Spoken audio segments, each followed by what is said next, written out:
내가 너로 인하여라는 제목으로 은혜를 나눠보겠습니다. 제가 코로나 간창일 때 시찰에 갔을 때 어느 원로 목사님이 이렇게 기도를 했습니다. 하나님, 한국교회가 너무 자학적이 되었습니다. 이제 너무 자라가지 말고 하나님을 바라보고 힘을 내게 하여 주시옵소서. 그렇게 기도하는데 되게 마음에 큰 위로가 되고 힘이 되었습니다. 왜냐하면 코로나 때문에 이 교회가 너무 비난을 받고 교회 다니는 사람들을 참 이 복음을 부끄럽게 여기고 교회 다니는 걸 부끄럽게 여기는 그런 참 시대가 되었기 때문에 그들이 교회에 대해서, 복음에 대해서 참 자부심을 느끼기가 너무 힘든 때였기 때문입니다. 오늘 우리 그리스도인들이 정말 이 코로나를 지나고 또 이러면서 점점점 이 교회가 세상에서 이미지가 떨어지고 외면을 받게 되면서 참 이 뭐랄까 자부심, 정말 자부심이 많이 사라지고 소망을 많이 잃어가는 것을 알 수가 있습니다. 그래서 참 그 원로 목사님의 기도처럼 우리가 하나님을 바라보고 또 그리스도인의 자녀된 정체성을 가지고 정말 힘을 내야 된다고 봅니다. 정체성이라는 것은 내가 누구인가에 대한 정의죠. 사람은 누구나 정체성을 가지고 살아갑니다. 가정에서 아버지는 아버지의 정체성이 있고, 어머니는 어머니의 정체성이 있고, 학생은 학생의 정체성이 있고, 직장 다니는 사람은 직장 다니는 사람의 정체성이 있습니다. 그 정체성이 그 사람이 한 사람의 인생의 어느 중요한 면을 규정해 주죠. 마찬가지로 우리가 예수님을 믿으면 그리스도인이라는 정체성이 생기는데, 그리스도의 정체성은 바로 주님의 하나님의 자녀라는 정체성을 가지고 있습니다. 오늘 본문에 보면 내가 너로 인하여 정말 기쁨을 이기지 못하는 존재라고, 온 세상을 만드신 전능하신 하나님 아버지가 우리의 아버지가 되시고, 그분이 무엇보다 우리를 위해서 기쁨을 이기지 못할 만큼 우리를 사랑한다는 그것이 바로 그리스도인이 갖는 정체성이라고 할 수 있습니다. 우리가 이 스바냐 3장 10절을 가만히 읽고 이것이 나의 정체성이다, 하나님이 나로 인해서 기쁨을 이기지 못한다고 생각할 때 참 힘이 생기죠, 마음에. 예를 들면 여러분 대통령의 자녀라고 한다면 그 자녀가 갖는 그 힘이 내가 대통령의 자녀라는 그 정체성으로 인해서 얼마나 큰 힘을 가지게 되겠습니까? 재벌가 자녀들이 정말 금수저로서 그 정체성을 가지고 좀 꽃길이 예약된 인생을 살지 않습니까? 오늘 3장 10절에서 내가 너로 인해서 정말 기쁘지 못한다고, 기쁨을 이기지 못한다고 성경이 말하고 있는데요, 바로 하나님이 보실 때 우리가 그런 존재라는 것이죠. 내가 너로 인해서 기쁨을 이기지 못한다, 내가 보면 너무 즐겁다, 정말 기쁨을 이기지 못할 만큼 행복하다. 우리가 자식을 낳고 키워봐서 알지만 정말 우리 아이들이, 세안이 지정이가 어릴 때 지금도 사진을 보면 너무 참 기분이 좋아집니다. 우리 진영이하고 그랜드 캐년 가서 진영이가 초등학교 6학년 안경 쓴 그 옛된 모습을 볼 때 너무 귀여운데 자꾸 보게 됩니다. 정말 그것이 바로 부모가 자녀를 보는 그런 마음이고, 하나님 아버지가 우리를 보는 그런 마음인 거죠. 정말 우리를 볼 때 너무 사랑스럽고 너무 기쁨이 된다. 이것이 우리 그리스도인의 하나님의 자녀로서의 정체성입니다. 우리가 세상을 살아가다 보면 우리의 외형적인 능력, 우리가 가진 것 때문에 참 우리가 별게 아니구나 하는 생각을, 초라한 인생이라는 생각을 많이 가질 수가 있는데요, 이번에 우리 설 연휴 때 맞아서 우리 수원서북의 이진호 목사님께 인사 갔을 때 안정환 목사님이 그런 얘기를 했습니다. 처음 청소를 할 때 그 역삼동의 한 으리으리한 빌딩에서 자기는 정말 이제 작업복을 입고 아침에 청소도구를 들고 서 있는데, 정말 노펌 회사의 그 직장인들이 넥타이를 말끔하게 차려입고 정장에 남녀 회사원들이 들어오는 것을 볼 때 마음이 너무 초라하게 여겨졌다고. 참 그 외형적으로만 생각한다면 정말 그런 초라한 마음을 가질 수가 있을 건데요, 근데 그분이 그러죠, 주님을 바라보고 힘을 낸다는 얘기를 했는데, 맞습니다. 우리 그리스도인들이 세상에서의 내 모습만 바라보면 때로는 힘이 빠지고 초라한 내 모습을 인해서 마음이 움츠러들 수가 있지만, 하나님이 나를 얼마나 정말 사랑하시는가, 하나님이 나의 아버지가 되시고 나와 함께한다는 그 사실, 그 정체성을 부뚜기할 때 어떤 상황에서도 힘을 내게 될 줄로 믿습니다.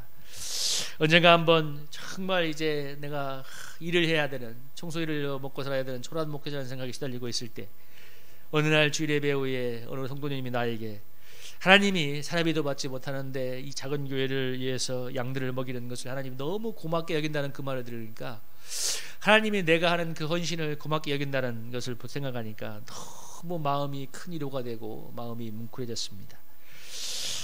제가 교회가 작아서 일을 해야 된다는 초라한 목회자라는 생각, 정체성과, 그런데 정말 일을 하면서까지 교회를 섬기기에 수고하는 것을 하나님이 너무 고맙게 여긴다는, 그렇게 하나님이 정말 귀하게 보신다는 목회자라는, 귀하게 보는 목회자라는 그런 정체성, 어느 것을 택할 필요할까요? 어느 것을 택할 것인가? 어느 고민할 필요가 없죠. 하나님이 나를 너무 고맙게 여긴다는 그 정체성, 그 하나님의 마음을 내가 붙들고 살 때 마음에 감동이 있고 힘이 나는 거죠. 신앙의 정체성은 내가 나를 보는 것도 아니고 세상이 나를 보는 것도 아니고 하나님의 눈으로 나를 바라보는 것입니다. 하나님의 눈으로 나를 볼 때 나는 하나님이 너무 기뻐서 그 기쁨을 이기지 못하는 존귀한 하나님의 자녀인 것입니다. 당신의 사랑하는 아들 예수 그리스도를 나를 구원하기 위해서 내어주기까지 나를 정말 너무나 사랑하는, 하나님이 정말 너무 목숨처럼 여기고 사랑하는 그런 자녀인 것입니다. 우리가 이 하나님의 자녀에 대한 정체성을 가지고 살아갈 때 세상에서 우리의 모습이 어떠하든 간에 우리가 당당하고 기쁘고 확실에 찬 인생이 살아가게 될 줄로 믿습니다. 그래서 우리가 정말 이런 신앙의 정체성을 품는 훈련을 해야 되는 것입니다. 하나님의 눈으로 나를 바라보는 것, 세상이 주는 정체성, 사단이 주는 정체성이 아니라 하나님의 성경에서 말하는 정말 그 노마서에서 이해하는 것처럼. 여러분 우리가 한번 읽어볼까요? 노마서 8장 31절에 32절 30절 한번 읽어보겠습니다. 시작. 그런 적이 이래 대하여 우리가 무슨 말하리요? 만일 하나님이 우리를 위하시면 누가 우리를 대적하리요? 자기 아끼를 아끼지 아니하시고 우리 모든 사람을 위하여 내주신 이가 어찌 그 아들과 함께 모든 것을 우리에게 주시지 아니하겠느냐? 그러나 이 모든 일에 우리를 사랑하시는 말미암아 우리가 넉넉히 이기느니라.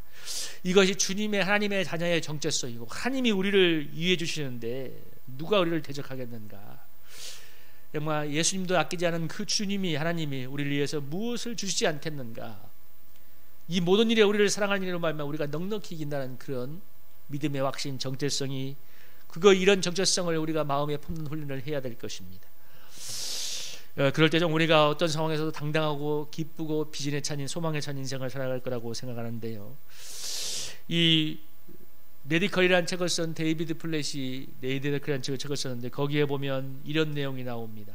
이것이 그가 블렌이라고 하는, 요즘 수단의 어느 시골에 살고 있는 한 청년을 만났던 이 기록이었습니다.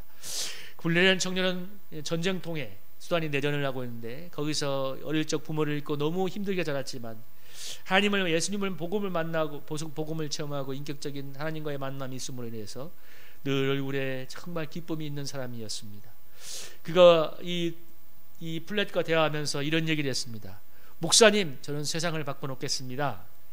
근데 너무 아프리카의 그 궁백한 구석에서 정말 해외는커녕 이웃말도 가보지 못한 정말 초라한 청년이 세상을 변화시키겠다는 말이 너무 어이가 없어서 어떻게 세상을 변화시킬 작정이죠? 물어보니까 그 청년은 이렇게 얘기했습니다. 모든 민족을 제자로 삼겠습니다. 그러면서 그가 이렇게 미소를 띠면서 얘기했다고 합니다. 하나님이 함께 하시면 안 될 것이 없잖아요. 이 블렛은 이 청년의 담대한 비전을 듣고 아프리카의 한 시골에서 정말 너무나 보잘것없어 보이지만, 그런데 마태복음 28장 18절 20절에 정말 내가 세상 끝날까지 너희와 함께 할 것이다. 하늘과 땅의 모든 권세를 주신 주님이 모든 족속으로 제자를 삼을 거라는 그 지상 명령을 갖고 내가 너와 함께 할 거라는 그런 주님의 약속을 붙들고 좀 담대한 확신에 찾아서 내가 세상을 바꿀 거라고 하는 그 비전에 불타는 그 청년으로 인해서 너무나 큰 도전을 받았다고 고백하고 있습니다.